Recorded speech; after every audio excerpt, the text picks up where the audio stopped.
On September 24, 2019, Maren and Tobias Elv launched 2 kayaks into the Hardanger Fjord from a gravel beach 6 kilometers south of the village of Eikefjord. They were experienced paddlers. They carried a satellite communicator, dry bags with 4 days of provisions, and a detailed route plan filed with the local tourist office. I'm Lucas, and this is Lost Files. We tell the stories that mainstream media ignores, the disappearances, the mysteries, the cases that deserve more attention. If you know a story that needs to be heard, drop it in the form linked below. And if this one stuck with you, subscribe and let me know your thoughts in the comments. They told the woman who ran the rental cabin where they'd spent the previous night that they'd be back by Friday. Maren was 38. Tobias was 41. They'd been married 11 years. They had no children. 22 days later, Maren washed ashore on a rock shelf near the same village alone, hypothermic, unable to speak. Her kayak was never recovered. She was wearing a base layer and 1 neoprene glove. Her lips were the color of slate. Tobias was not with her. Tobias has never been found. In her left hand, clenched so tightly that the tendons had locked and the skin of her palm had bruised in a deep half moon around the object, was a single human baby tooth. Small, yellowed, with the root almost entirely resorbed. The kind of tooth a child loses at 5 or 6, the kind that goes under a pillow and gets traded for a coin. DNA testing confirmed the tooth did not belong to Maren. It did not belong to Tobias. It did not match any profile in the Norwegian criminal database or any known member of either family. The tooth was estimated to have been shed between 15 and 25 years ago, meaning whoever lost it was now an adult, or was no longer alive. Maren couldn't explain why she was holding it. She couldn't explain much of anything.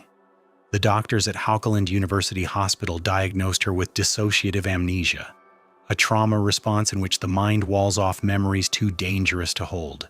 She remembered launching the kayaks. She remembered the color of the water. She remembered Tobias adjusting the chin strap of his helmet and saying something about the weather. After that, nothing. 22 days compressed to black. This is a story about what fills that darkness, about a marriage that was quieter than it appeared, a fjord that keeps what it takes, and a single baby tooth that connects a missing man to a dead child, and a secret that has been rotting in silence for 17 years. Not all of it can be explained. That's not a limitation of the investigation. It's the nature of the thing itself.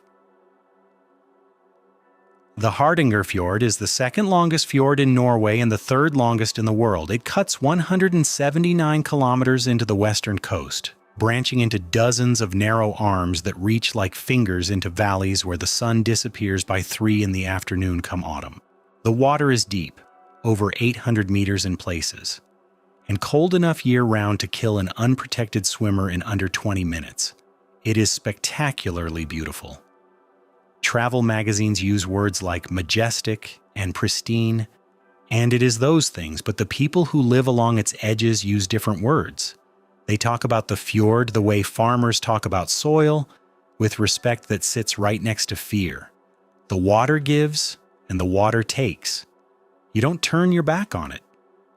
The arm of the fjord where the elves planned their route is called Osafjorden, a narrow channel that runs roughly north-south between walls of rock that rise 600-700 meters straight from the waterline.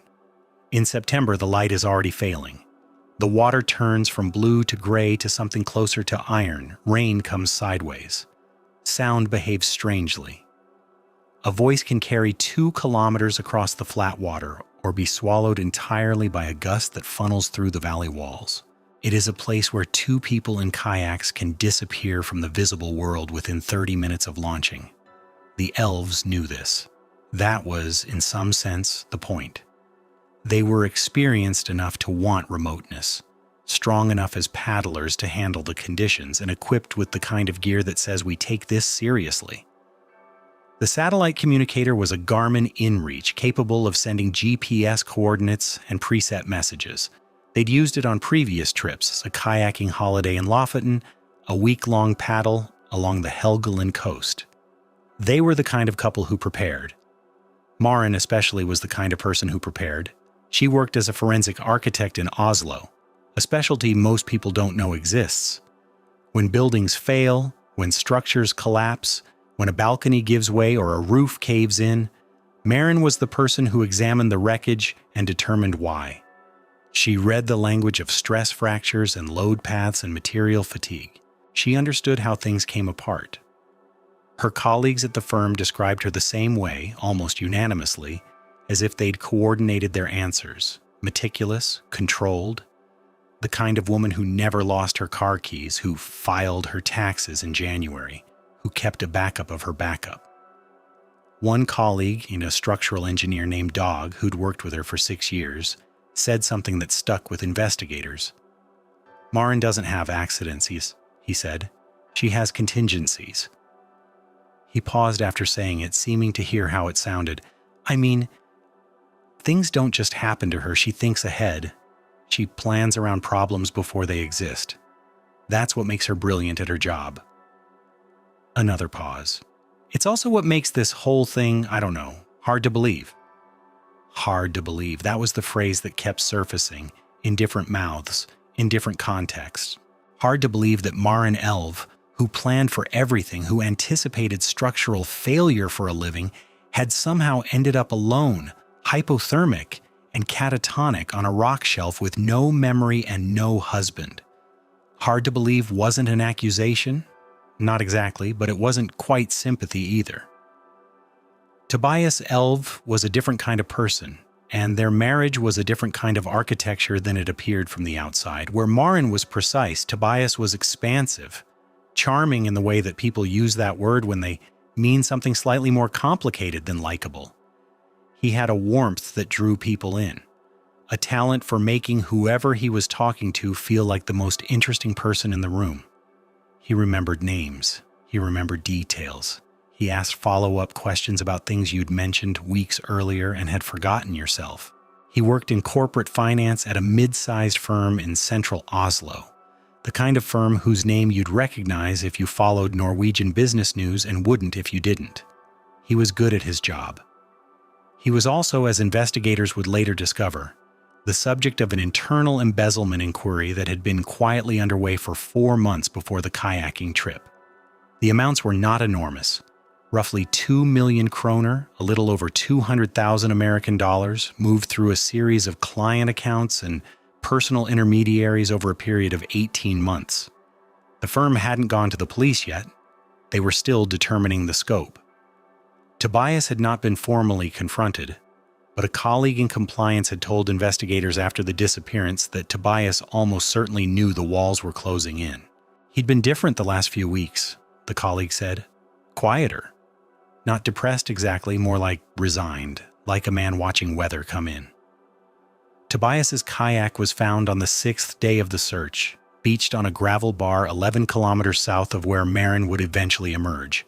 11 kilometers from Maren, in the opposite direction from their planned route. The kayak was intact, no damage to the hull, no scraping consistent with rocks or impact.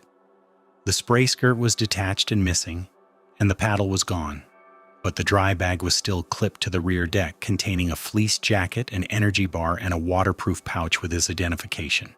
His satellite communicator was in the cockpit, wedged under the seat. It had not been activated since September 24th, launch day, when Tobias had sent a preset message to his mother in Drammen. Setting off, back Friday, don't worry.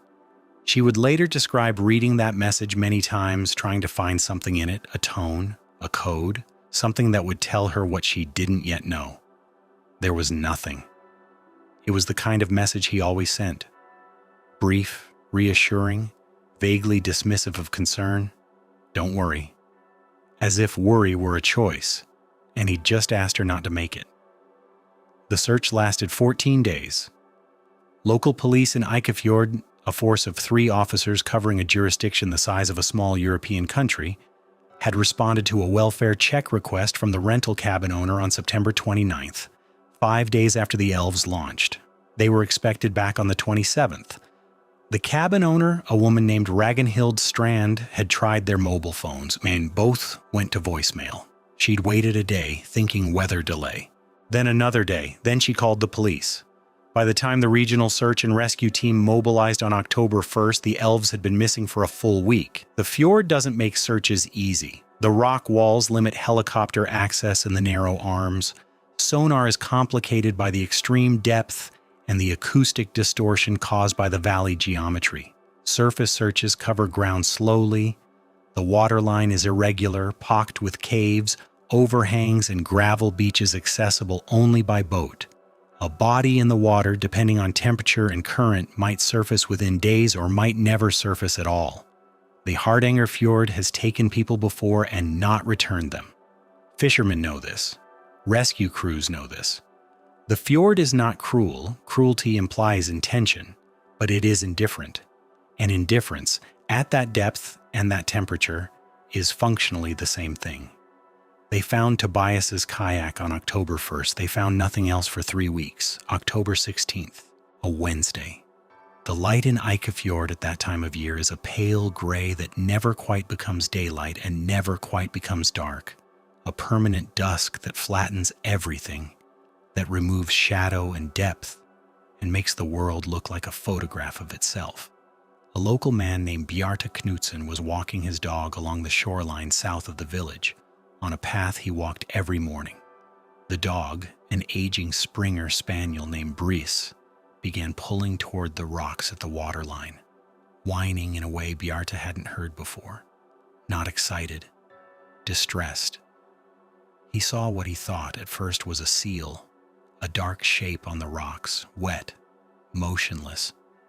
Then the shape moved, barely, and he realized it was a person. He called emergency services from his mobile phone. His hands were shaking.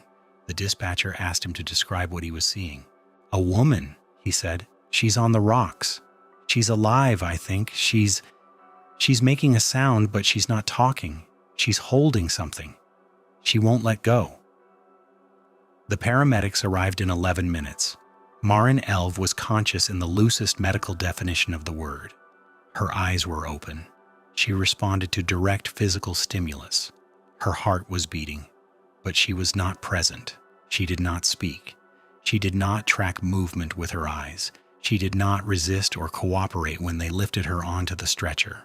Her core temperature was 31 degrees Celsius, 5 degrees below normal, deep into moderate hypothermia, close to the threshold where the heart begins to fail. Her left hand was clenched into a fist so tight that the paramedics initially couldn't open it. They didn't force it.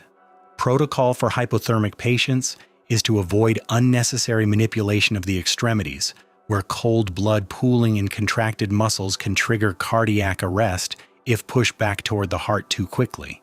At Haukeland University Hospital in Bergen, 3 hours later, as her body temperature was slowly raised under warming blankets and heated IV fluids, a nurse managed to gently pry Maren's fingers open. The tooth fell onto the gurney. Small, yellowed. A child's upper lateral incisor, the kind of tooth a child loses around age 5 or 6, pushed out by the adult tooth growing behind it. The root was almost entirely gone, resorbed by the body before the tooth was shed. It was old, years old, decades possibly. The nurse placed it in an evidence bag without quite knowing why. Something about the way Maren had held it, not casually, not accidentally, but desperately, as if it were the last solid thing in the world, made the nurse treat it as something that mattered. It would take 17 days for DNA results to come back, 17 days for the tooth to begin telling its story. But the investigation didn't wait for science. It couldn't. There was a missing man, a woman who couldn't speak, and a series of facts that refused to arrange themselves into anything that made sense. Detective Ingrid Nass received the case file on October 18th, 2 days after Maren's recovery. Local police in Eikefjord had done their best, but they were 3 officers covering an impossible geography, and the case had already outgrown them. Nass was based in Bergen, attached to the Regional Criminal Investigation Unit, and she had a reputation. She closed cold cases. That was her specialty, and her colleagues said it like it meant something more than professional competence. Ingrid Nass closed cases that other investigators had filed away, not because she was smarter, though she was sharp. Everyone agreed on that. but because she was willing to sit with ambiguity longer than most people could stand. She didn't need answers quickly. She could hold contradictory facts in her mind without forcing them into a story. She could wait. She was 47, divorced, no children. She lived alone in a flat in Sandviken that she kept so spare her colleagues joked it looked like a crime scene photograph. White walls, minimal furniture, a single bookshelf that held mostly case files. Ingrid doesn't decorate, her former partner, a detective named Christopher Holm, once said. She inhabits. There's a difference. Decorating is making a place yours. Inhabiting is just being in a space without claiming it. He'd meant it as observation, not criticism, but it captured something about her that was relevant to the case. Ingrid Nass was a woman who could exist in uncertainty without trying to furnish it with premature conclusions. The case file she received contained the missing persons report for Tobias Elv, the medical intake for Maren Elv, photographs of Tobias's kayak, the satellite communicator data, statements from Ragnhild Strand, the cabin owner, and from Bjarte Knudsen, who had found Maren, a preliminary forensic note on the tooth, human, deciduous, upper lateral incisor, estimated age of specimen 15 to 25 years remorers, pending DNA, and a short statement from a man named Henrik Vold. Vold was 63, a retired fisherman who now served as a part-time caretaker for a set of remote waterfront cabins along the Oslofjorden arm, the same stretch of water where the elves had been paddling. He had come forward voluntarily on October 2nd, the day after the search began, to tell local police that he had seen the couple.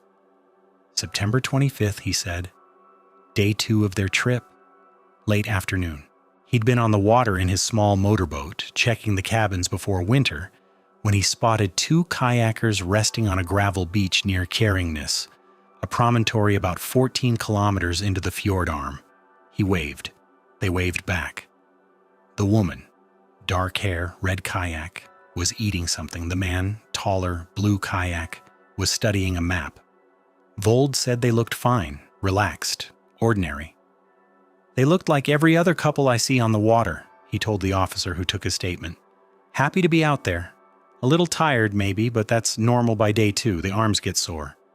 He described the weather that afternoon. Overcast, light wind from the southwest, temperature around 8 degrees. He described the beach. Small, rocky, backed by birch trees that were just beginning to turn. He described the angle of the kayaks on the shore, the color of the woman's jacket and pole, dark green, he thought, or maybe gray, and the fact that the man had his spray skirt pulled down around his waist, suggesting he'd been paddling hard. Ingrid read the statement twice. Then she read it a third time. It was helpful. It was neighborly. It was exactly the kind of thing a local resident would report upon hearing the 2 kayakers had gone missing in his area. There was nothing wrong with it, except that it was too detailed. A passing sighting from a moving boat, at distance, in overcast September light. And he remembered the color of her jacket, the position of the spray skirt, the species of trees behind the beach. Most witnesses in Ingrid's experience remembered 1 or 2 details and constructed the rest unconsciously. Henrik Vold remembered everything, and his everything was oddly specific, oddly visual, as if he'd been composing a photograph rather than glancing at strangers. She noted it. She didn't act on it. Not yet. It was too early for suspicion, and suspicion without direction is just anxiety with a badge. But she circled his name in the file. A small circle, in pencil, the kind of mark she made when something didn't fit but hadn't yet declared itself. The kind of mark that weeks later would become the center of everything. Maren Elv spent 4 days in Haukeland University Hospital before she spoke her first word. The medical team had treated the hypothermia, slowly, carefully monitoring her cardiac rhythm for the irregular patterns that cold blood can trigger. Her body recovered. Her mind took longer. Dissociative amnesia is not rare in trauma survivors. The mechanism is protective. The brain, overwhelmed by an experience it cannot process, effectively seals the memory behind a wall. The person doesn't forget in the way we normally use that word. The memory isn't erased. It's quarantined. It exists, intact, Behind a door the conscious mind refuses to open. In some cases, the memories return gradually, in fragments, a sound, a smell, a flash of image that arrives without context. In other cases, they return all at once, triggered by some stimulus the brain recognizes before the person does. In still other cases, the memories never return at all, and the person lives the rest of their life with a hole in their chronology, a blank space where experience should be. Marin's psychiatrist, Dr. Elise Langard, described her initial state with clinical precision in her notes. Patient is oriented to person, knows her name, recognizes photographs of family, but disoriented to time and place. She does not know where she is. She does not know what month it is. She does not recall the kayaking trip, the fjord, or any events after approximately September 24th. She does not ask about her husband. This last detail is notable. Notable. The careful, understated language of a clinician documenting something that disturbs her. Marin did not ask about Tobias, not on day 1, not on day 2, not on day 3. She asked about the time, about food, about whether someone had fed her cat, a black and white short hair named Pixel that, yes, a neighbor had been feeding. She asked for a specific brand of hand lotion. She asked whether it was raining. She did not ask where her husband was. Dr. Langard noted this but did not press. You don't press dissociative amnesia patients. You create safety, you wait. You let the mind decide when it's ready to open the door.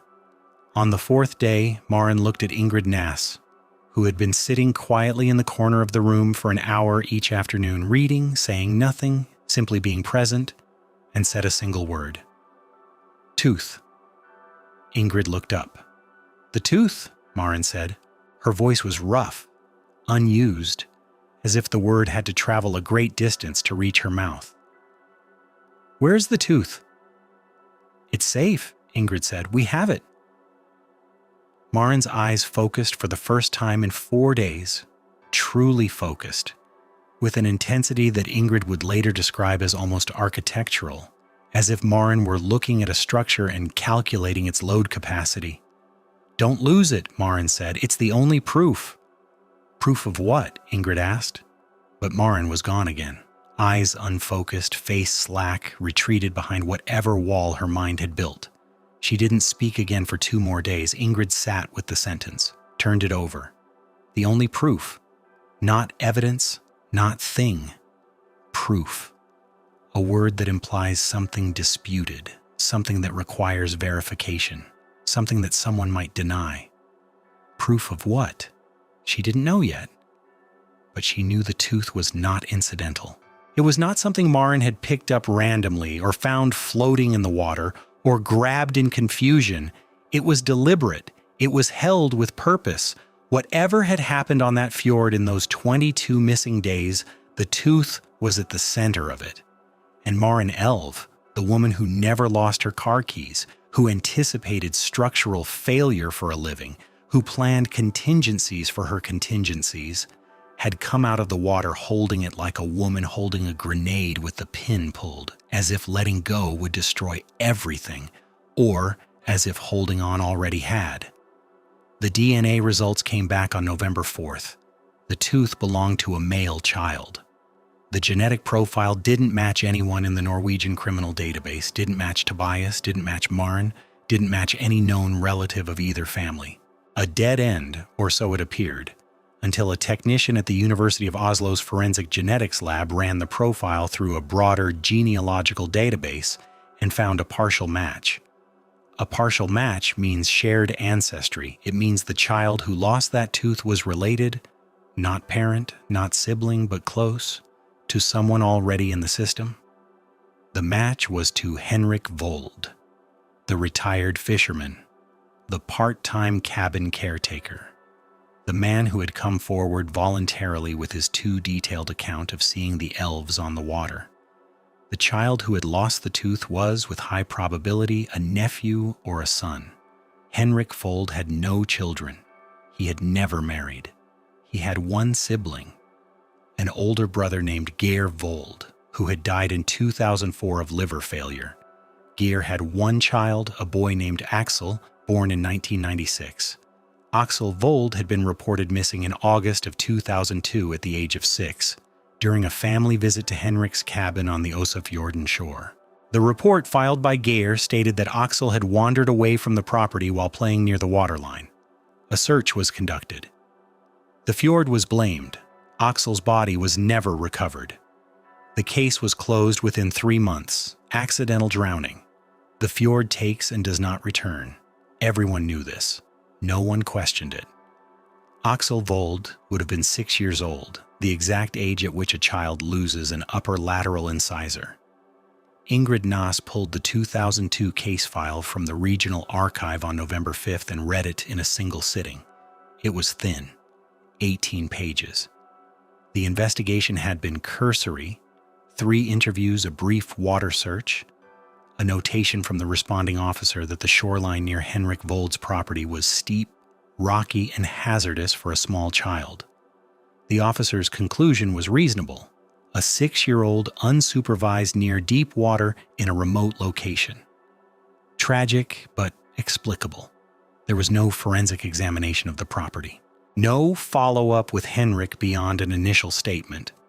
No mention of the fact that Henrik, not Geir, had been the last person to see Axel alive. Henrik had told officers in 2002 that he'd been inside the cabin making coffee when the boy disappeared. He'd heard nothing. He'd come outside and the boy was gone. 17 years later, he'd told officers he'd been in his motorboat checking cabins when he saw the elves on the water. In both cases, he placed himself in a position of reasonable proximity and total deniability. In both cases, his account was detailed, coherent, and offered without being asked. Ingrid circled the same name again, harder this time. On November 8th, Maren spoke again. She'd been improving in small increments, eating solid food, walking the hospital corridor with a physiotherapist, answering basic questions about her life in Oslo. She remembered her work, her apartment, her cat. She remembered packing for the trip. She remembered driving to Eikefjord with Tobias, remembered the cabin, remembered Ragnhild Strand handing them the key. She remembered launching the kayaks, the sound of the hulls scraping gravel, Tobias adjusting his chin strap. Then nothing. Until November 8th, when she looked at Dr. Langard during a routine session and said very quietly, "He found something under the cabin." Langard waited. She'd learned that Maren's memories surfaced like objects rising from deep water, slowly, and if you grabbed at them, they sank again. Under the floorboards, Maren continued. Her voice was flat, almost clinical, the forensic architect describing a structural finding. There was a gap between the subfloor and the ground. Tobias dropped his headlamp through a crack in the boards and went under to get it. She stopped. Her hands were trembling. "He found bones," she said, "small bones, and a tooth." Ingrid obtained a search warrant for Henrik Vold's waterfront property on November 10th. The cabin sat on a narrow shelf of land between the fjord and the rock wall, accessible only by boat. It was old, built in the 1960s, timber frame, elevated on stone pilings to keep the floor above the damp. The kind of structure Maren Elv would have recognized immediately as compromised. Inadequate foundation, no vapor barrier, the wood soft with decades of moisture. The gap between the floorboards and the ground was roughly 40 centimeters, enough for a man to crawl under if he was determined, which Tobias apparently had been. The forensic team found the remains within 2 hours. Partial skeletal remains of a child, consistent with a male approximately 5 to 7 years of age, buried in a shallow depression in the earth beneath the cabin's northwest corner. The skull was incomplete. Several long bones were missing, taken by animals likely through gaps in the foundation. But enough remained for identification. DNA confirmed it on November 21st. The bones belonged to Axel Vold. He had not drowned in the fjord. He had been buried 12 meters from the waterline, beneath the floor of his uncle's cabin, for 17 years. Cause of death could not be determined from the remains. The bones showed no fractures, no obvious trauma. But a forensic pathologist noted that the absence of skeletal trauma doesn't rule out violence, suffocation, drowning in a basin, poisoning, methods that leave no mark on bone.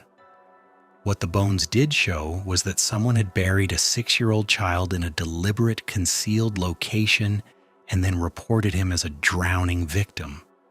That someone had lived above those bones for 17 years, walking across the same floorboards, making coffee in the same kitchen, sleeping in a bed 12 meters from a dead boy's grave.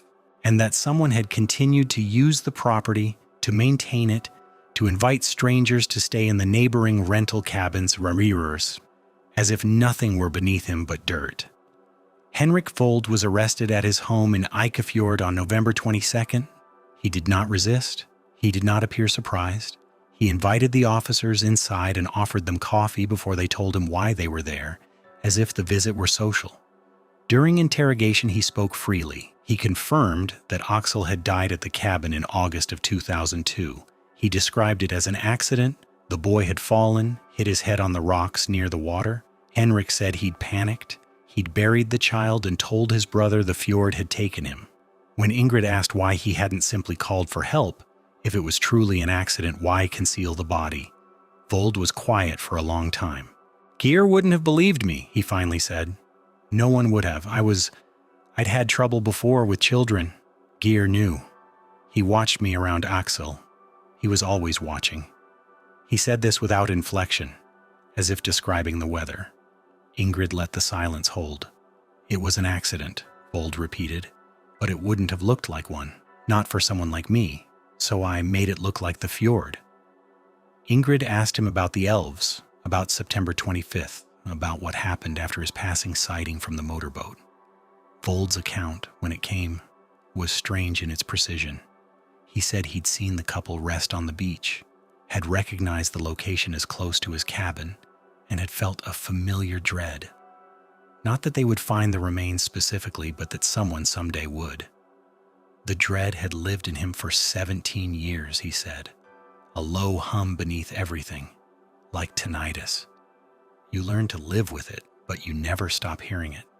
He'd returned to his cabin that evening and found the elves camped nearby. He'd spoken with Tobias, who mentioned they'd spotted the cabin and were curious about it. Vold said he'd been friendly. He'd offered to show them inside. He said Tobias had noticed the damaged floorboard, had pointed his headlamp through the gap, had gotten on his hands and knees and looked underneath. He saw something, Vold said. I could tell by how he went still. He didn't say anything. He just went very still. What happened next, Vold claimed, was another accident, a confrontation, a push. Tobias falling, striking his head on the stone foundation, Maren screaming, another push, her this time toward the water. She went in. He assumed the cold would do the rest. He weighted Tobias's body with chain and anchor stock from his boat shed. He motored out to the deepest part of the Osafjorden arm, over 400 meters, and slipped the body over the side. The fjord takes things, he said, using the same language the locals used about the water, as if the fjord were his accomplice, as if it had been complicit all along. He moved Tobias's kayak 11 kilometers south to the gravel bar, creating distance, creating confusion. He assumed Maren was dead. He went home. He fed his dog. He went to sleep. 21 days later, Maren washed ashore, alive, holding a baby tooth she'd found clutched in her husband's hand at the moment before he fell. A tooth Tobias had pulled from the earth beneath the cabin. A tooth he'd been holding when he turned to Maren and said something she would not remember for weeks. She still doesn't remember his exact words. She remembers the look on his face. She remembers that he was scared. She remembers him pressing the tooth into her palm and closing her fingers around it and saying something like, "Hold on to this," or "Don't let go of this," or "Keep this no matter what happens."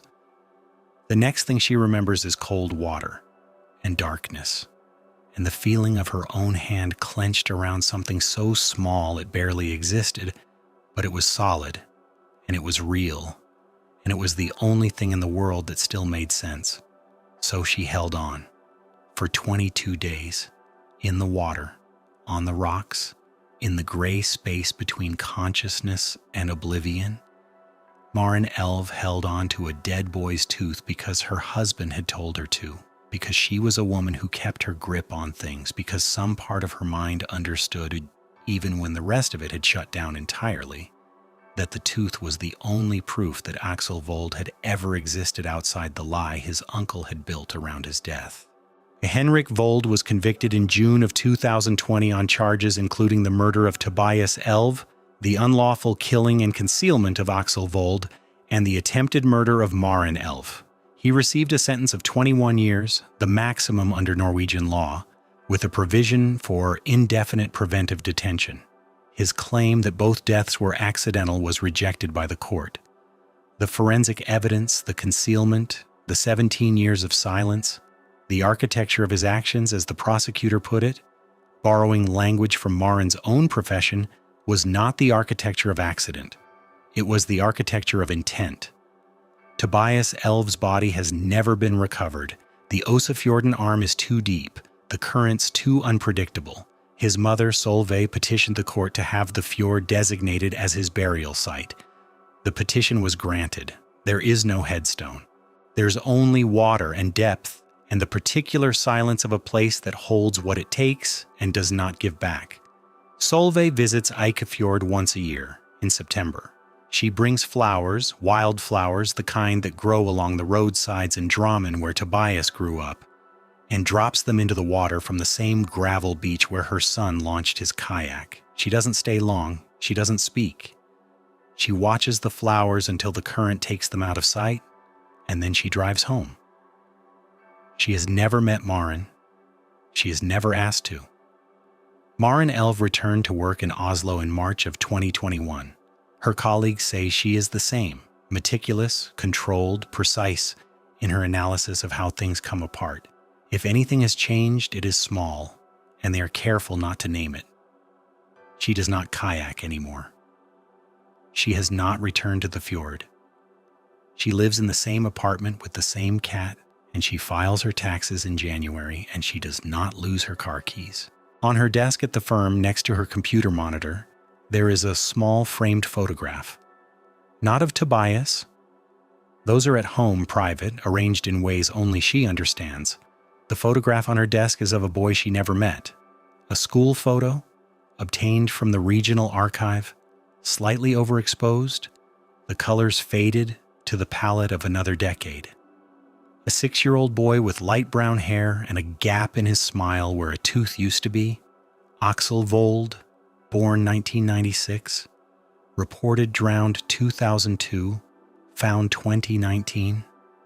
She keeps the photograph where she can see it because someone should, because for 17 years no one looked for him, because the fjord was blamed and the fjord accepted the blame, and a man walked across floorboards above a child's bones and made coffee and fed his dog and slept, because Tobias found him, because Tobias pressed a tooth into her hand and told her to hold on, because she did. She held on. And when her mind came back to her, slowly in pieces, like a structure rebuilding itself from the wreckage, the first thing it reached for was the tooth. The small, solid, undeniable proof that a boy had lived and lost a tooth the way children do and deserved to be remembered by someone. The tooth is in evidence now. Maren's hand is empty, but some things you hold so long they leave a mark. And the mark, even after you let go, remembers the shape of what it held.